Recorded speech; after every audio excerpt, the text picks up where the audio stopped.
Pemirsa, untuk mengetahui perkembangan perdagangan komoditas hingga sore ini kita telah terhubung dengan Lindu Nenggolan, Chief Market Strategist Java Global Futures. Terima kasih Pak Lindu telah bergabung bersama kami. Ya, Terima kasih Mbak. Pak Lindu, seperti apa pengaruh rencana penggunaan vaksin di Inggris terhadap komoditas hingga sore hari ini, Pak Lindu?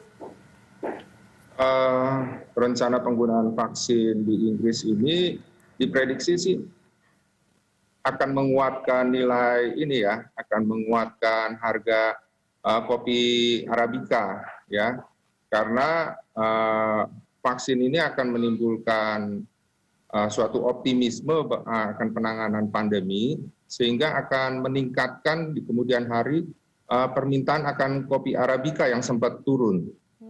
Seperti itu. Oke, berarti kopi yang cukup berpengaruh terkait dengan rencana penggunaan vaksin di Inggris ini. Kalau dari kita lihat juga pasar komoditas atau bagaimana pasar komoditas merespon pernyataan Biden soal kesepakatan dagang dengan Tiongkok? Nah, ini mengenai kesepakatan Biden dengan Tiongkok, menurut berita yang sudah kita dengar sih bahwa nggak ada perubahan mengenai kesepakatan Amerika Serikat dengan Tiongkok, kesepakatan dagang, terutama masalah pembelian produk-produk dan jasa dari Amerika oleh Tiongkok, terutama produk pertanian. Ya, produk pertanian ini ya, jagung dan kedelai. Jadi prediksinya karena tidak ada perubahan kebijakan ini, kebijakan dagang Amerika Serikat dengan Cina, maka harga kedelai dan harga jagung bisa tetap naik. Oke, berarti yang kalau kita lihat pernyataan Biden ini yang cukup berpengaruh adalah jagung dan kedelai. Betul. Kalau terhadap olain seperti apa, Pak Lindu? Kalau olain kebetulan baru-baru ini India yang merupakan pengimpor terbesar di dunia mengenai kelapa sawit CPO itu menurunkan pajaknya dari 37,5% ke 27,5%. Dan hal ini akan membuat harga CPO naik karena minat dari CPO sendiri akan semakin meningkat. Nah, harga CPO akan naik ya, termasuk juga olain sebagai turunannya akan ikut juga naik, dikarenakan selain masalah pajak impor yang turun itu, produksi kakao itu sedang mengalami penurunan karena masalah La Nina yang menyebabkan curah hujan yang sangat tinggi di Asia Tenggara, sehingga produksinya turun. Oke, nah ini tadi kalau terkait dengan CPO yang kita tahu bahwa harga CPO diprediksi bisa naik ke 668 dolar Amerika per ton pada awal tahun depan. Nah ini kalau dilihat prediksi Anda atau trennya terkait dengan CPO sendiri dari awal hingga akhir tahun nanti ini akan seperti apa Anda melihatnya, Pak Lindu? Ya, seperti yang tadi saya katakan bahwa harganya itu akan naik, harga CPO. Olain ini kan CPO ini sama tadi seperti olain yang saya jelaskan tadi. Olain itu adalah turunan CPO. Nah, CPO ini akan mengalami kenaikan dikarenakan tadi masalah penurunan produksi akibat curah hujan yang terlalu tinggi di Asia Tenggara, dan juga masalah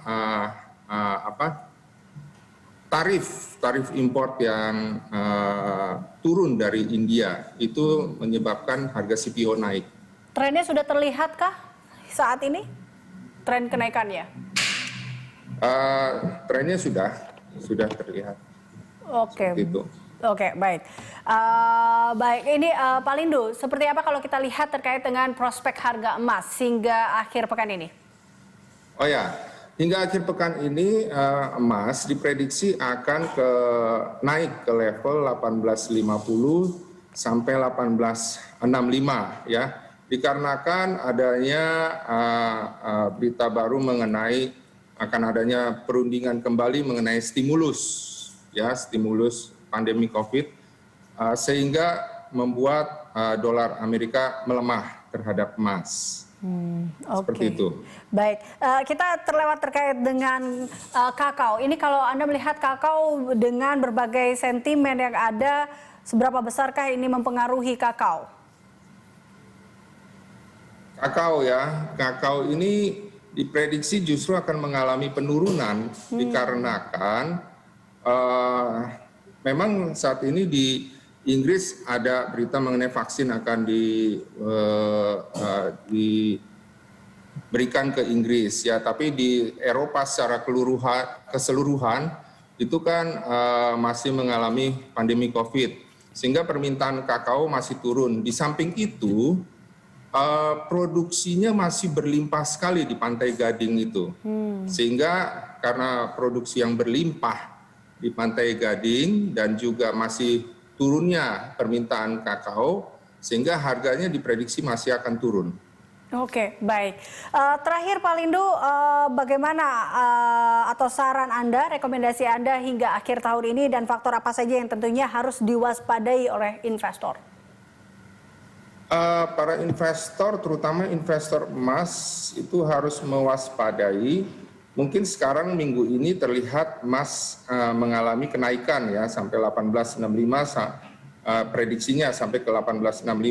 Tapi yang perlu diwaspadai adalah jika tidak melewati area 1865, gold itu akan kembali mengalami penurunan hingga ke level 1765 sampai 1725. Jadi itu yang perlu diwaspadai. Ada kemungkinan karena menunggu berita-berita vaksin yang terbaru, terutama masalah distribusinya kepada publik. Oke, baik. Terima kasih Pak Lindu atas informasi dan juga analisisnya. Pemirsa, Lindu Nainggolan, Chief Market Strategist Java Global Futures.